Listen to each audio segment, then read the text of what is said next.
Halo teman-teman, selamat datang di channel Di Balik Layar Hidup. Pada kesempatan kali ini, saya ingin berbagi sebuah cerita yang sangat menarik dan penuh makna. Sebuah cerita yang tidak hanya menghibur, tetapi juga memberikan banyak pelajaran hidup yang sangat berharga untuk kita semua. Seperti biasa, cerita ini mengandung banyak hikmah yang bisa kita ambil untuk menjalani kehidupan sehari-hari. Langit kelabu menggantung rendah di atas kota Bandararaya, seolah turut berduka atas kepergian Hendra Wijaya, seorang pengusaha perkebunan karet ternama. Di dalam ruang kerja megah rumah keluarga Wijaya, Aldi Pratama, 26 tahun, duduk terdiam, menatap lembaran surat wasiat di tangannya. Dokumen itu terasa berat, bukan karena bahannya, tapi karena beban yang dibawanya. Seluruh aset Wijaya Plantation, termasuk perkebunan karet seluas 30 hektar di Muara Enim, aku wariskan kepada putraku, Aldi Pratama Wijaya. Aldi menghela napas panjang. Ayahnya baru saja dimakamkan 2 hari lalu, dan kini ia harus menghadapi kenyataan. Dia adalah satu-satunya penerus usaha keluarga. Padahal selama ini ia lebih memilih menjauhi dunia bisnis ayahnya. Lebih suka menghabiskan waktu dengan kegiatan sosial di kota. Dari jendela, matanya menatap halaman rumah yang dipenuhi karangan bunga duka. Beberapa pekerja masih sibuk membereskan tenda pelayat. Aldi teringat masa kecilnya, betapa ayahnya selalu keras, jarang tersenyum, dan lebih memilih berbicara tentang angka-angka keuangan daripada bertanya kabar sekolahnya. "Kamu harus kuat, Aldi. Hidup bukan hanya soal perasaan." Pesan terakhir ayahnya sebelum menghembuskan napas terakhir. Pikirannya melayang ke 10 tahun lalu, ketika ibunya, Diana, meninggal karena sakit langka. Saat itu, Aldi baru berusia 16 tahun. Ayahnya bahkan tidak menangis di pemakaman. Hanya berdiri kaku, lalu kembali bekerja keesokan harinya seolah tak terjadi apa-apa. Sejak itu, hubungan mereka semakin renggang. Aldi memilih kuliah di jurusan pertanian di Universitas Negeri, jauh dari harapan ayahnya yang ingin ia mengambil bisnis di luar negeri. Setelah lulus, Aldi mencoba bekerja di beberapa perusahaan, tapi selalu merasa terjebak. Teman-temannya sibuk memamerkan mobil mewah dan gaya hidup mewah. Sementara ia hanya ingin sesuatu yang lebih nyata. Beberapa wanita pernah mendekatinya, tapi Aldi bisa merasakan itu semua palsu. Mereka hanya tertarik pada nama Wijaya di belakang namanya. "Aku lelah dengan kepura-puraan," gumamnya suatu malam, menatap langit-langit kamar hotel mewah setelah pesta yang membosankan. Kini, di ruang kerja ayahnya yang sunyi, Aldi membuka laci meja tua. Ia menemukan buku harian ayahnya. Dengan hati berdebar, ia membuka halaman pertama. "Hari ini Aldi ulang tahun ke-10. Aku ingin memberinya hadiah, tapi tidak tahu apa yang disukainya. Diana bilang ia suka tanaman, mungkin aku bisa memberinya kebun kecil." Aldi terkejut. Selama ini ia mengira ayahnya tidak peduli. Tapi di balik tulisan sederhana itu, ada kerinduan yang tak pernah terungkap. Malam itu, Aldi tidak bisa tidur. Ia memandangi peta perkebunan karet di Muara Enim, warisan yang selama ini ia hindari. Tiba-tiba, sebuah ide muncul. Bagaimana jika aku menyamar? Tinggal di desa dekat perkebunan, hidup sebagai orang biasa.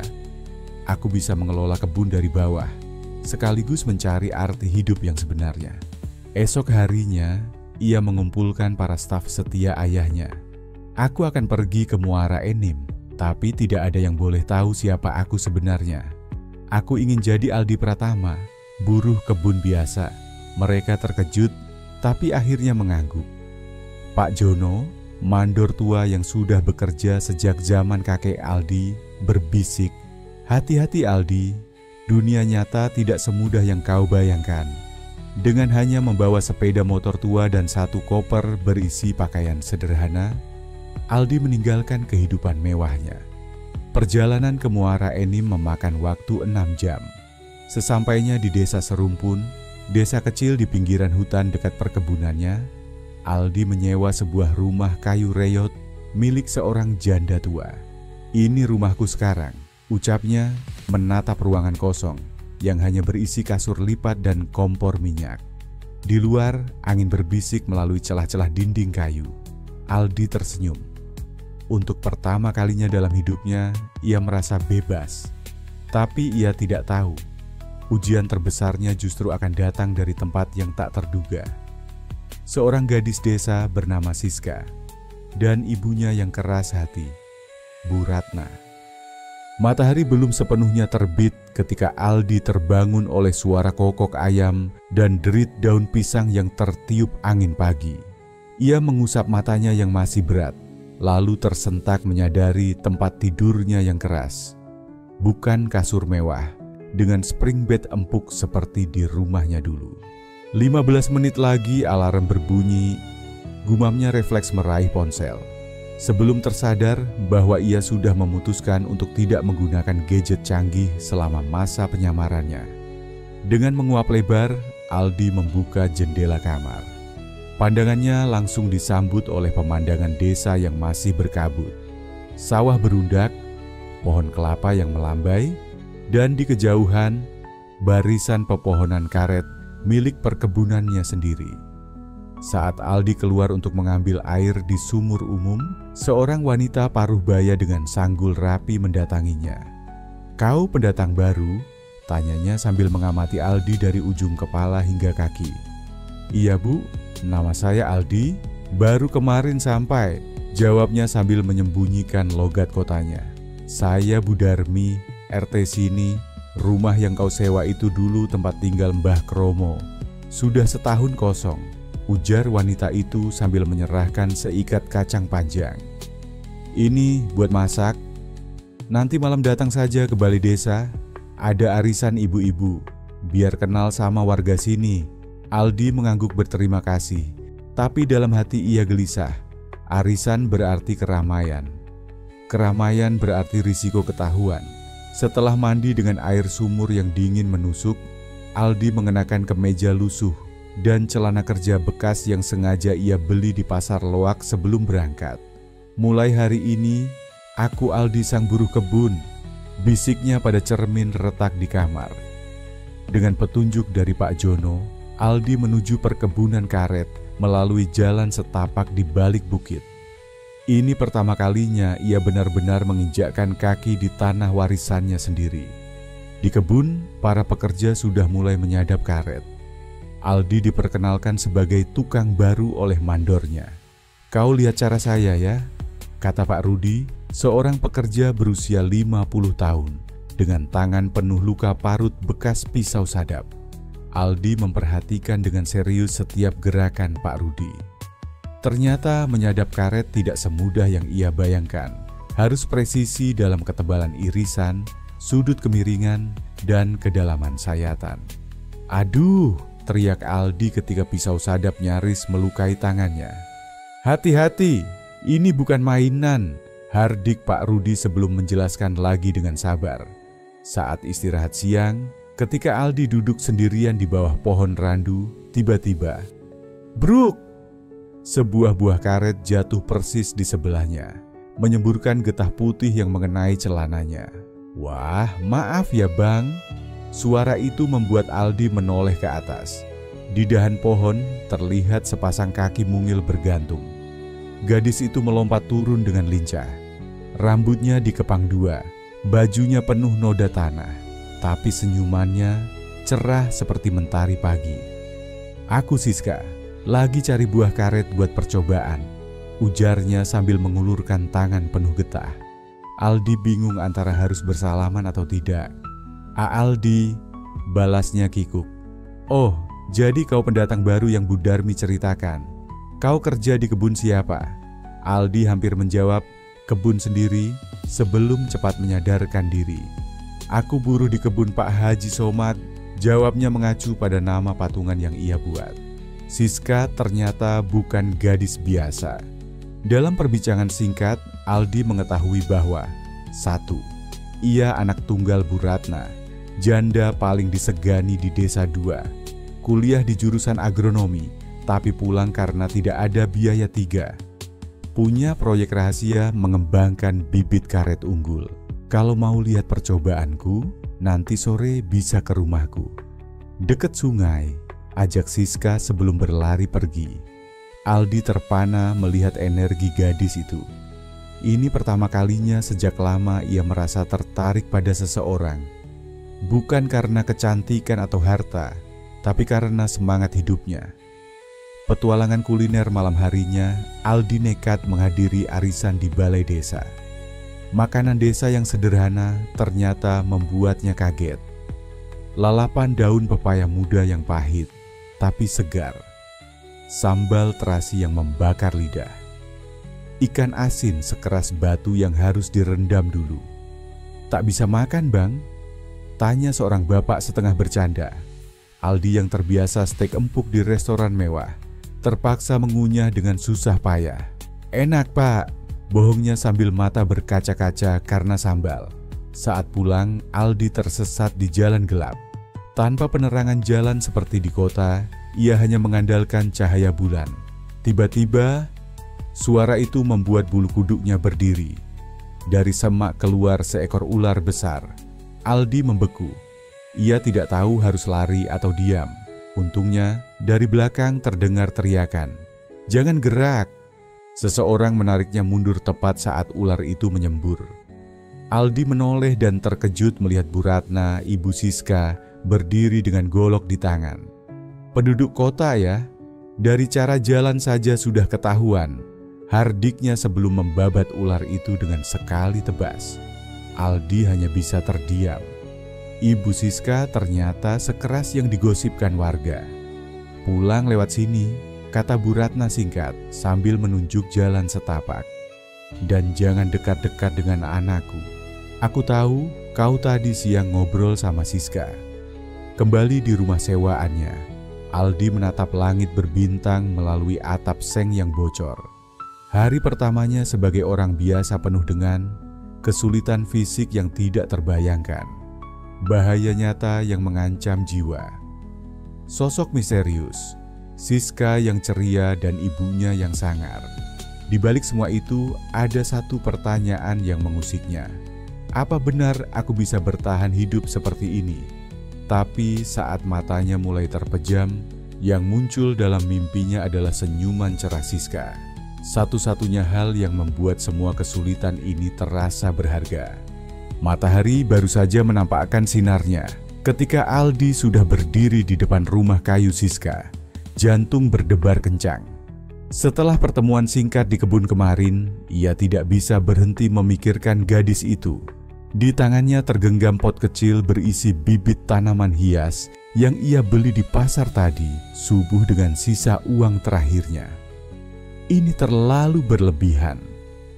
Gumamnya ragu, tapi langkahnya sudah membawanya ke halaman depan rumah Siska yang dipenuhi berbagai macam tanaman dalam pot bekas kaleng cat.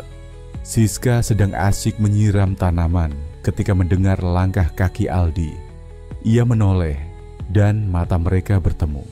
"Mas Aldi, kau benar-benar datang?" Siska menyekat tangan di celemeknya yang sudah basah. Senyum lebar mengembang di wajahnya. Aldi tersipu. Aku bawa ini," katanya, "bagus buat percobaan."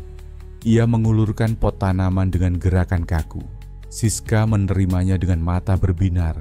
"Dracaena marginata, dari mana kau tahu aku sedang butuh tanaman ini untuk percobaan penyaringan udara?" Aldi menggaruk-garuk kepala. "Aku cuma nebak. Ini memang biasa dipakai untuk..." Ia tiba-tiba sadar hampir membocorkan pengetahuannya sebagai lulusan pertanian. "Kau ternyata lebih dari sekadar buruh kebun." Siska menyipitkan matanya penuh selidik sebelum tertawa. "Ayo masuk, aku mau tunjukkan sesuatu." Di belakang rumah, Siska telah mengubah gubuk tua menjadi semacam laboratorium mini. Rak-rak dari bambu dipenuhi botol bekas berisi larutan, beberapa mikroskop mainan anak-anak yang dimodifikasi, dan puluhan pot kecil berisi tanaman eksperimen. Ini proyek rahasiaku, bisik Siska dengan semangat. Aku sedang mencoba membuat varietas karet yang tahan penyakit dan hasil getahnya lebih banyak. Kalau berhasil, bisa membantu petani-petani kecil di sini. Aldi diam-diam terkesima. Di hadapannya adalah seorang jenius yang terpaksa mengubur mimpinya karena keterbatasan biaya. Kenapa tidak lanjut kuliah? Tanya Aldi tanpa berpikir. Wajah Siska berubah. Ibu bilang lebih baik menikah saja dengan anak Pak Camat. Katanya perempuan tidak perlu sekolah tinggi-tinggi. Sejak hari itu, Aldi mulai sering membantu Siska di laboratoriumnya. Setiap sore setelah pulang dari kebun, ia selalu mampir membawa daun pepaya dari kebun untuk ekstrak enzim, buku catatan bekas untuk dokumentasi, kayu bekas untuk membuat rak tambahan. Suatu sore, ketika mereka asyik mengamati irisan daun di bawah mikroskop, tiba-tiba, krak! Sebuah rak bambu ambruk karena kelebihan beban. Aldi refleks menubruk Siska untuk melindunginya dari reruntuhan. Dada mereka berhimpitan, napas mereka tersengal, mata mereka terkunci dalam keheningan yang tiba-tiba terasa sangat berbeda. Maaf, gagap Aldi sambil cepat-cepat menarik diri. Siska tersipu sampai ke telinga.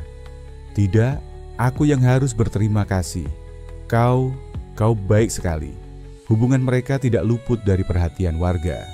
Suatu hari saat Aldi pulang dari rumah Siska, ia dihadang oleh 3 pemuda desa.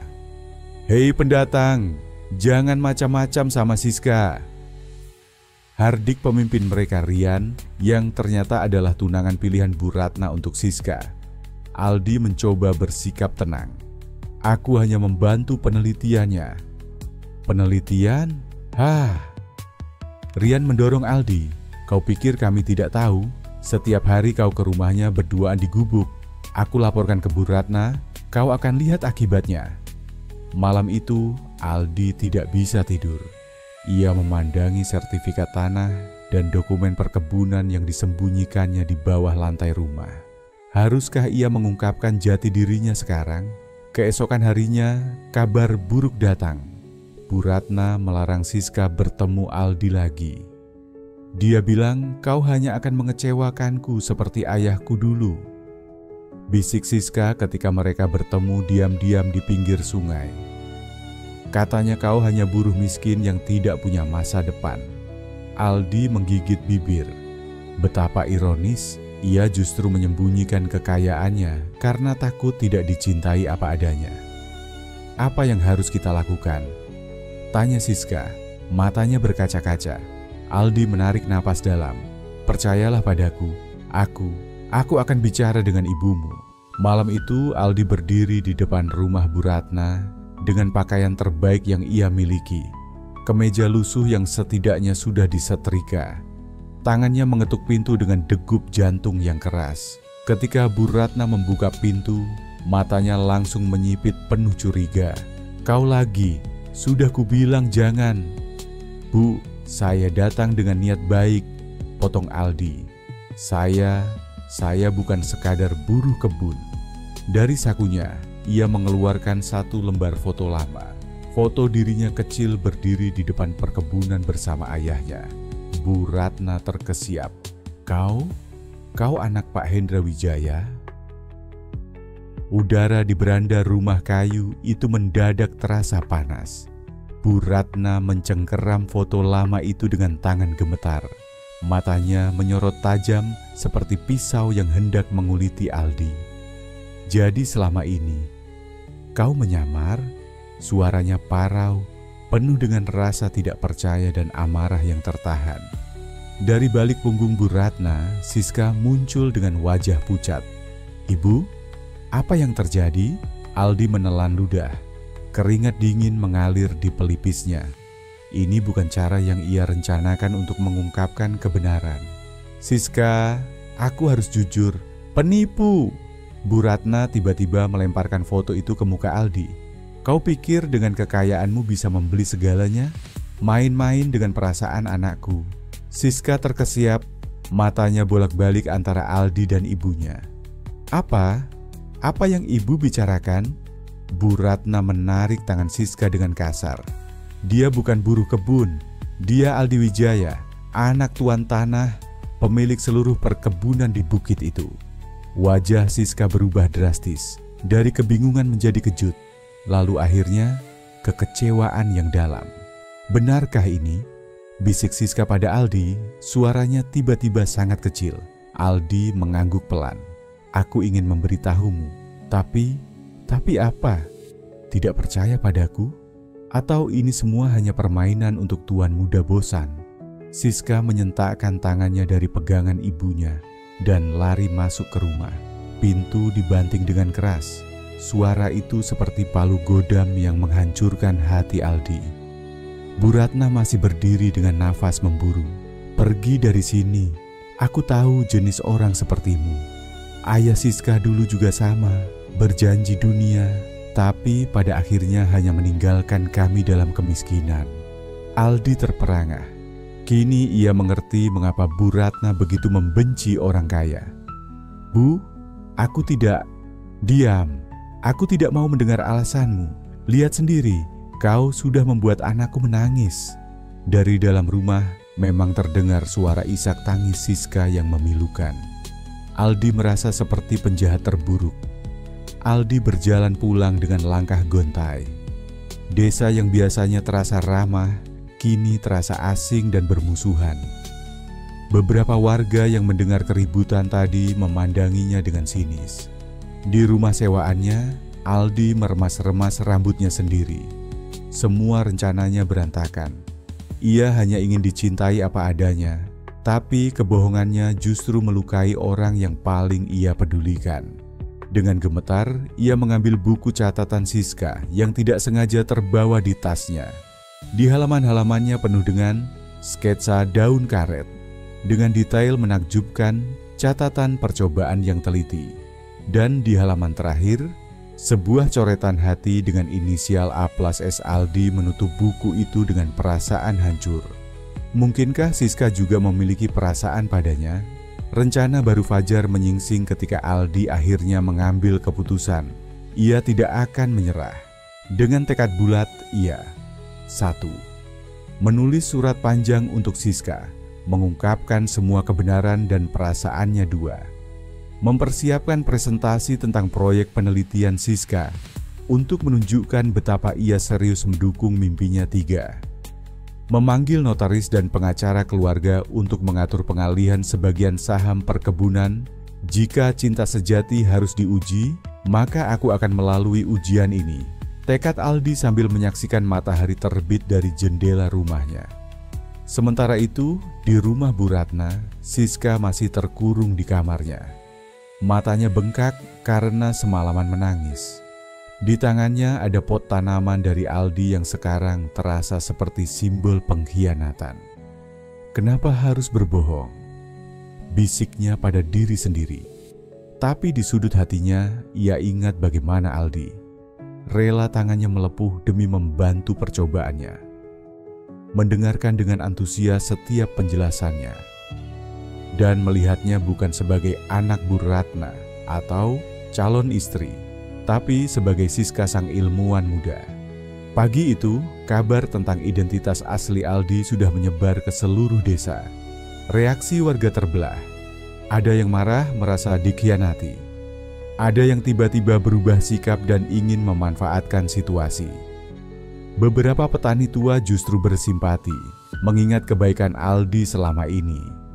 Rian, si tunangan pilihan Bu Ratna, memanfaatkan situasi dengan menghasut warga. Dia pasti punya rencana jahat, mau mengusir kita semua dari tanah ini. Suasana di desa semakin memanas. Beberapa pemuda bahkan mulai berkumpul di depan rumah sewaan Aldi, melempari dengan batu dan teriakan hinaan. Melihat kerumunan yang semakin beringas, Aldi memutuskan untuk keluar. Ia berdiri di depan pintu dengan sikap tenang, siap menghadapi konsekuensi. Kalian ingin kebenaran? Inilah aku, Aldi Wijaya. Tapi aku juga Aldi yang selama ini kalian kenal, yang bekerja keras di kebun, yang membantu tetangga, yang suaranya tercekat yang mencintai Siska dengan tulus. Kerumunan itu terdiam sejenak. Tapi kemudian, "Bohong!" teriak seorang wanita tua. "Orang kaya seperti kau hanya membawa petaka." Batu-batu kembali beterbangan. Salah satu mengenai dahi Aldi, membuat darah mengalir deras. Tapi ia tidak melawan, tidak juga lari. Tiba-tiba, "Stop!" Suara itu memecah keributan. Semua orang menoleh ke sumber suara. Siska berdiri di ujung jalan. Wajahnya pucat, tapi matanya berapi-api. Di tangannya tergenggam erat surat Aldi yang baru saja ia baca. Siska berdiri tegak di tengah kerumunan warga. Tangan kirinya menggenggam erat surat Aldi yang sudah basah oleh keringat. Matahari pagi menyinari profil wajahnya yang tegas namun berkaca-kaca. "Cukup!" teriaknya lagi, suaranya menggema di antara desisan angin pagi. "Kalian mau menghakimi seseorang hanya berdasarkan kebenaran yang separuh-separuh." Darah di dahi Aldi masih mengalir ketika ia menatap Siska dengan campuran harap dan rasa bersalah. Gadis itu datang untuknya. Siska membuka lipatan kertas yang sudah lembab itu, lalu membacakan dengan suara lantang.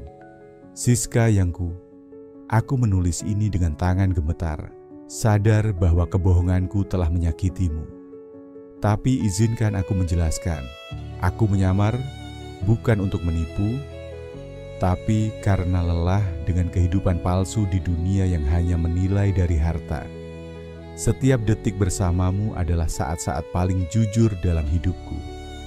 Proyek penelitianmu tentang karet tahan penyakit, aku ingin mendanainya sepenuhnya, bukan sebagai amal, tapi karena aku percaya padamu." Suasana hening sejenak. Bahkan Bu Ratna yang berdiri di teras rumah terlihat terkejut. Seorang petani tua, Pak Kardi, maju selangkah. Dia memang berbeda dengan tuan tanah lain.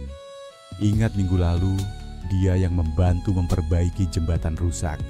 Tapi Rian segera menyela, "Jangan termakan bujukannya. Ini semua akal-akalan orang kota." Kerumunan kembali bergolak. Siska melihat langsung ke mata Aldi yang masih berdarah, lalu mengambil keputusan berani. Aku membaca semua catatan penelitianku lagi tadi malam." Siska berbicara dengan suara yang tiba-tiba lembut namun jelas. "Dan aku menemukan sesuatu." Dari sakunya, ia mengeluarkan buku catatannya yang sudah usang, membuka halaman tertentu, lalu menunjukkan pada kerumunan, "Lihat, selama 2 bulan terakhir ada tangan lain yang menulis di sini. Analisis tanah, perhitungan dosis pupuk, semua dalam istilah teknis yang bahkan aku butuh waktu untuk memahaminya."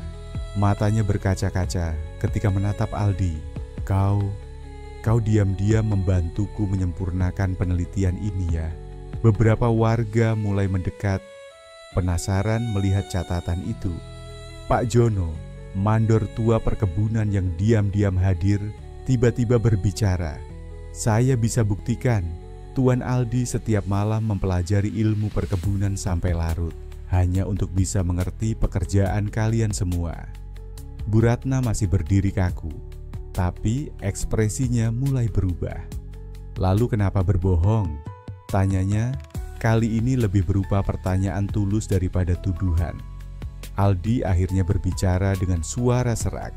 "Karena aku ingin dicintai sebagai Aldi, manusia biasa yang bisa jatuh cinta, bukan sebagai tuan muda yang dihormati hanya karena uangnya." Udara berubah. Beberapa wanita mulai berbisik. Laki-laki yang tadi melempari batu menginjak-injak kakinya dengan malu. Tapi masalah terbesar masih belum selesai. Bu Ratna, wanita itu melangkah turun dari teras, mendekati Aldi dengan langkah tegas. Semua orang menahan napas. "Kau berani menjamin tidak akan menyakiti anakku, tidak akan meninggalkannya seperti..." Suaranya tercekat, seperti ayahnya dulu. Aldi tidak langsung menjawab. Dari sakunya, ia mengeluarkan sebuah amplop tebal, lalu memberikannya pada Bu Ratna. "Apa ini?" tanya Bu Ratna curiga. Surat pernyataan di atas materai. Isinya, jika aku menyakiti Siska, seluruh hakku atas perkebunan ini akan dialihkan padanya. Siska terkesiap. Bahkan Rian yang tadi paling vokal pun terdiam. Ini bukan janji kosong. Ini jaminan nyata dengan konsekuensi finansial yang besar. Bu Ratna membuka amplop itu dengan tangan gemetar. Matanya meneliti setiap kata, setiap tanda tangan, setiap stempel notaris. Lalu tiba-tiba, untuk pertama kalinya dalam ingatan Siska, ibunya menangis di depan umum. "Ibu," Siska berbisik tak percaya. "Ayahmu dulu hanya berjanji dengan kata-kata," bisik Bu Ratna sambil menyeka air mata dengan ujung selendangnya. "Tapi orang ini berani menjamin dengan segala yang dimilikinya." Kerumunan mulai bubar satu persatu. Beberapa dengan malu, beberapa dengan senyum pengertian. Hanya tersisa Aldi yang masih berdiri dengan darah mengering di dahinya. Siska yang wajahnya basah oleh air mata. Dan Bu Ratna yang masih menggenggam surat pernyataan itu seperti harta karun. "Masuklah," kata Bu Ratna tiba-tiba. Suaranya masih serak. "Aku akan membuatkan jamu untuk lukamu." Itu mungkin undangan paling tidak romantis yang pernah Aldi dengar. Tapi bagi telinganya, itu seperti musik surga. Di dalam rumah sederhana itu, untuk pertama kalinya Aldi benar-benar diterima. Bu Ratna membersihkan lukanya dengan ramuan tradisional. Siska duduk di sampingnya, sesekali menyentuh tangannya dengan gemetar. Bahkan foto ayah Siska di dinding seolah memandangnya dengan persetujuan. Jadi, Siska akhirnya memecah keheningan. "Apa yang akan kita lakukan sekarang?" Aldi menarik napas dalam. "Aku punya ide, tapi butuh kerjamu, ilmumu, dan restu ibumu." Dengan tangan masih gemetar, Aldi mengeluarkan sebuah dokumen lain dari tasnya. "Ini rencana pengembangan kebun karet dengan varietas barumu. Aku ingin menjadikan desa Serumpun sebagai pusat penelitian karet pertama di Sumatera Selatan, dengan kamu sebagai kepala penelitinya." Bu Ratna tersedak. Kau serius?" "Sepenuh hati," jawab Aldi lalu menatap Siska. "Ini bukan sekadar bisnis. Ini tentang kita, tentang membangun sesuatu yang bermakna bersama." Malam itu, ketika Aldi pulang ke rumah sewaannya, yang sekarang sudah tidak lagi menyewa, karena Bu Ratna memaksanya pindah ke kamar kosong di rumah mereka, ia berdiri di depan jendela, memandang bulan purnama. Dari kantongnya, ia mengeluarkan cincin lamaran sederhana yang sudah ia beli sebulan lalu. "Besok," pikirnya, "aku akan melakukannya dengan benar, tanpa penyamaran, tanpa rahasia." Di seberang jalan, di kamar Siska, gadis itu juga tidak bisa tidur. Di tangannya ada buku catatan penelitian mereka. Dan di halaman terakhir, ia menambahkan coretan baru. A+S sama dengan kebun karet dan cinta. Matahari pagi menyinari deretan tanaman karet generasi baru di kebun percobaan Serumpun. Siska Wijaya, 25 tahun, berjalan di antara bedengan-bedengan tanaman dengan clipboard di tangan. Sesekali berhenti untuk mencatat pertumbuhan bibit-bibit unggulannya. Varietas SR7 menunjukkan ketahanan luar biasa terhadap penyakit daun. Bisiknya sambil tersenyum puas, mencoretkan sesuatu di formulir pengamatan. Gaun pengantin sederhana yang ia kenakan berdesir tertiup angin pagi, membuatnya tersadar akan waktu. Hampir terlambat. Di rumah besar yang dulunya rumah sewaan Aldi, sekarang telah berubah menjadi rumah keluarga Wijaya dengan taman bunga yang indah. Bu Ratna sibuk mengatur dekorasi. Sesekali memarahi anak-anak desa yang iseng mengambil kue pengantin. "Jangan dipegang-pegang, nanti acaranya." "Oh Aldi, kenapa masih pakai baju kerja?" Aldi, 27 tahun, tersenyum lebar. Bajunya masih belepotan tanah dari kebun percobaan pagi tadi. "Maaf Bu, langsung mandi sekarang." Dari balik jendela, Pak Jono melambai. "Tuan, traktor baru sudah datang dari Bandung. "Pak Jono," Aldi menggeleng. "Sudah kubilang, panggil saja Aldi. Hari ini kan hari pernikahanku, bukan rapat direksi. Perjalanan menuju balai desa untuk akad nikah seperti menyusuri lorong waktu yang penuh perubahan. 1. Jalan utama yang dulu becek sekarang sudah diaspal mulus. 2. Rumah-rumah penduduk yang reot kini berdinding bata dengan cat segar. 3. Sekolah kecil di ujung jalan yang sekarang memiliki laboratorium pertanian mini. Semua adalah hasil dari program pemberdayaan Aldi dan Siska selama 2 tahun terakhir. Di depan balai desa yang dihiasi daun karet dan bunga liar, seluruh warga desa berkumpul.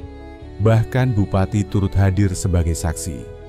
Ketika Siska muncul diiringi lagu tradisional, Aldi hampir menangis.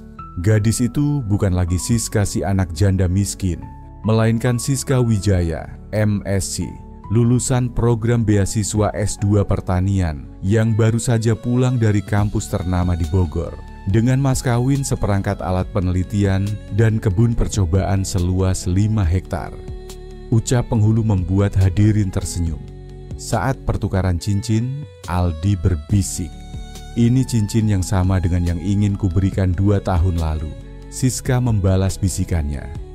"Dan ini bibit karet SR8, varietas terbaruku yang kubawa khusus untuk hari ini." Malam harinya, seluruh desa berpesta. Di panggung utama, anak-anak desa menampilkan tarian dengan kostum dari daun karet. Di tenda-tenda, hidangan desa seperti rendang daging dan gulai ikan sungai disajikan untuk semua tamu. Di sudut khusus, Bu Ratna dengan bangga menunjukkan foto-foto pernikahannya dulu kepada para ibu-ibu Rian. Yang dulu menjadi musuh Aldi, sekarang justru menjadi kepala keamanan kebun percobaan. Ia menghampiri Aldi sambil membawa gelas teh. "Maafkan aku untuk semua yang terjadi dulu," ujarnya malu-malu. Aldi menepuk pundaknya. "Justru terima kasih. Kalau bukan karena kau, mungkin aku tidak akan pernah berani jujur pada Siska." Ketika bulan sudah tinggi, Aldi dan Siska akhirnya menyelinap pergi dari keramaian. Tapi bukan ke kamar pengantin, melainkan ke kebun percobaan mereka. Di bawah cahaya lampu tempel, mereka duduk di antara bibit-bibit karet muda. "Bayangkan," bisik Siska, 5 tahun lagi, seluruh Sumatera Selatan akan menggunakan varietas kita." Aldi memeluk bahunya. "Dan 10 tahun lagi, kita akan bawa anak-anak kita jalan-jalan di kebun ini. Ceritakan bagaimana semua berawal dari sebuah kebohongan." Siska tertawa. "Jangan ajari mereka berbohong, tapi ajari mereka untuk berani memperbaiki kesalahan," balas Aldi serius. Keesokan paginya, ketika matahari menyinari perkebunan yang hijau, sepasang suami istri itu sudah berdiri di teras rumah mereka. Di tangan Siska ada buku catatan penelitian baru. Di tangan Aldi ada rencana perluasan kebun ke desa tetangga. Dan di depan pintu, Bu Ratna berteriak, "Sarapan sudah siap, jangan sampai dingin." Hidup baru mereka yang sesungguhnya baru saja dimulai.